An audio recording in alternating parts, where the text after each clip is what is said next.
Good evening, everyone. I'm meteorologist David Jones with an update on the fourth in a series of intensifying storms to hit the coast this week. Let's take a closer look. By the way, I'm usually better looking than this. It's the harsh overhead fluorescent lights that are killing my complexion. Anyway. Here's the forecast map for 4 p.m. today. A low in Hecate Strait is pushing this week's third frontal system across the coast range. As I launch the animation, watch how quickly that system dissipates as it moves inland.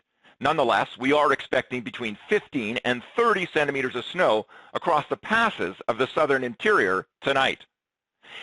The strongest and southernmost low-pressure system of the week will arrive by 4 a.m. Saturday morning.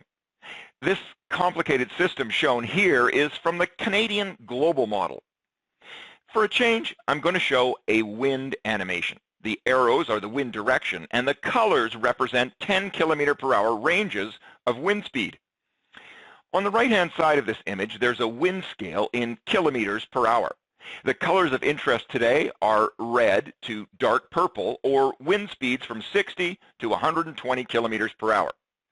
West of Vancouver Island, there's an area of westerly winds from 60 to 80 kilometers per hour generated by the Hecate low.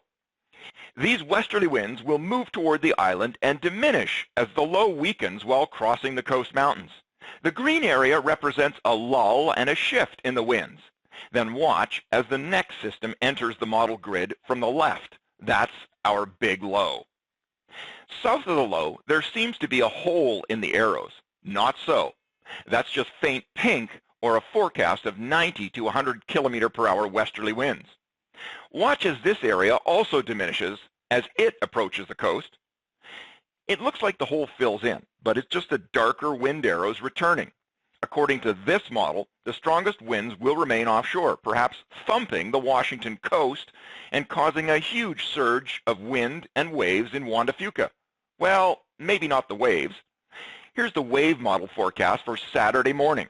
The area in red represents a significant wave height forecast up to 13 meters. Mariners know, or they should know if they've seen my Marine Weather for Dummies presentation, that the peak wave expected with a significant wave forecast of 13 meters is twice that, or 26 meters. This weekend, the Oregon coast becomes surfer's paradise. But you will need a 976 wetsuit. That's just code for super thick neoprene. That is, if that particular model happens to be correct. The Weather Office is right now wrestling with a common forecasting dilemma: which model to choose. The images I'm going to show you have made many a meteorologist go prematurely blind and sometimes crazy.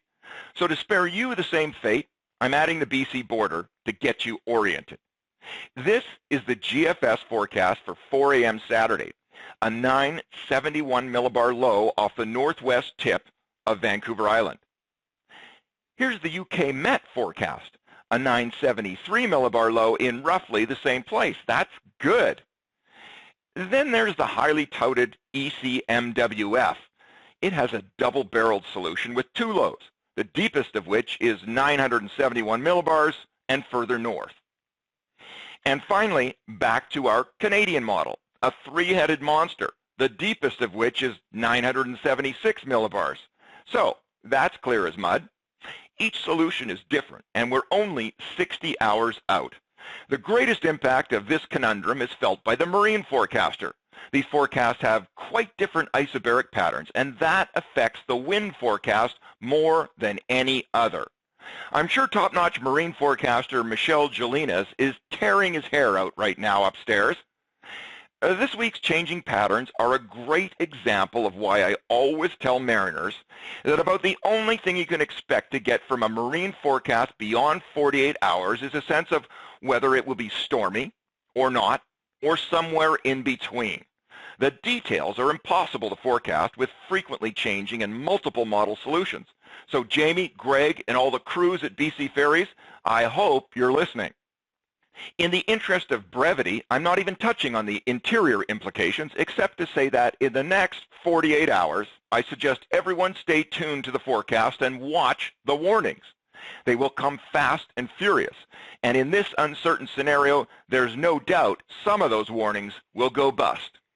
Cheerio.